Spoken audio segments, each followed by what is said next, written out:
So if your sound suddenly stops working or your audio sounds weird or low quality, then problem might be with your audio driver. One of the most common solutions is installing or reinstalling the Realtek High Definition audio driver, and it's easier than you think. So in this video I'll show you step by step how to install Realtek audio driver on Windows 10 even if you are not that tech savvy. So let's get your sound working again. So step 1 is to check if you already have it. For that you can right click on the start menu and choose device manager.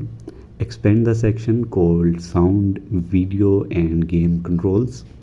If you see Realtek High Definition audio, you already have it, but if it's missing or not working, then restarting will help. So for downloading the driver, you can open any browser and go to official Realtek website, which is realtek.com.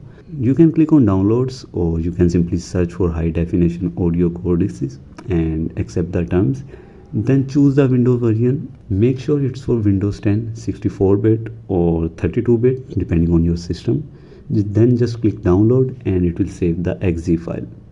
Once the file is downloaded, double click on it to run the setup. Follow the installation steps. Just keep clicking next and let it finish.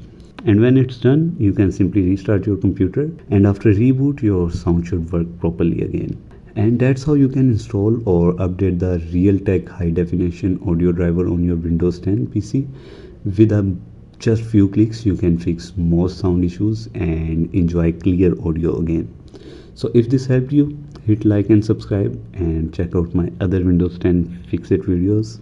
And if you are still facing some sound issues, you can drop a comment below and I'll try to help you out. So thanks for watching and see you in the next one.